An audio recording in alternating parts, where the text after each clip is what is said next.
బెంగాల్లో జరిగినటువంటి నరమేధం ఏం జరిగింది? ఈ దేశం విభజన జరగాలన్నప్పుడు ఎట్లాంటి ఓటింగ్ ప్రక్రియ జరిగింది? ఆ ఓటింగ్ ప్రక్రియలో పాల్గొన్నటువంటి వాళ్ళు ఎవరు దేశ విభజన కోసం ఓట్లేసిరు, ఎవరు దేశం కలిసి ఉండాలని ఓట్లేసిరు, దేశ విభజన జరిగేటప్పుడు విడిపోవాలని ఓటేసినటువంటి వాళ్ళు ఎంతమంది ఈ దేశం నుంచి పాకిస్తాన్ వేరు, ఎంతమంది ఈ దేశంలోనే ఉన్నారు? భారతదేశం విడిపోవాలని ఓటింగ్ ప్రక్రియ సాగింది.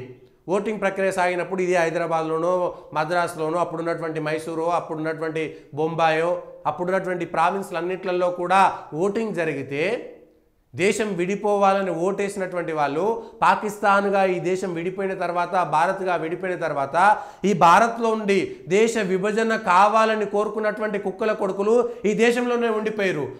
వాడికి ఈ దేశం మీద ఎందుకు ప్రేమ ఉంటుంది?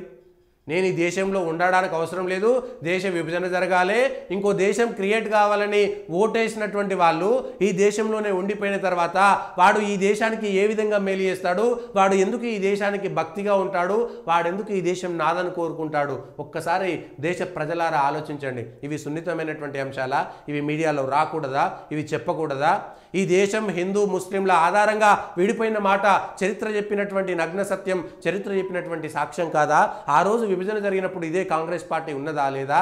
ఆ కాంగ్రెస్ పార్టీలో ఉన్నటువంటి పెద్దలు దేశ విభజనకు ఒప్పుకున్నారా లేదా? ఇదే గాంధీ పాకిస్తాన్ కోసం నా శవం మీదకి వెళ్ళి దేశం విభజన జరగాలని చెప్పినటువంటి గాంధీ ఆ రోజు ఎందుకు నిరాహార దీక్ష చేయలేదు? ఆ రోజు ఎందుకు బ్రిటిషర్లకు వ్యతిరేకంగా నిరాహార దీక్ష చేసి మరొక స్వాతంత్ర ఉద్యమం చేస్తాం, ఈ దేశ విభజన జరగడానికి వీల్లేదు, ఈ దేశమంతా ఒక్కటిగా ఉండాలనేటువంటి మాట కోసం ఎందుకు ఆయన నిరాహార దీక్ష చేయలేదు? ఇగో ఈ చరిత్ర అంతా మరుగున పడింది. ఈ చరిత్ర అంతా మరుగున పడింది. చరిత్రకారులంతా కూడా వేటగాళ్ళలాగా ఈ చరిత్రను రాసి మనకు, మన తరాలకు, మన ముందు తరాలకు, మన తర్వాతి తరాలకు అందించారు. అందుకే ఇట్లాంటి ఈ సోషల్ మీడియా యుగంలో అయినా సరే నిజానిజాలు తెలవాలి. ఈ దేశం హిందువుల వల్ల విడిపోయిందా? ఈ దేశం మా ముస్లిం లీగ్ వాళ్ళు ముస్లింల కోసం మా జాతికి ఒక దేశం ఉండాలనేటువంటి మాట కోసం, పోనీ అప్పటికే ముస్లింలకు వేరే దేశాలు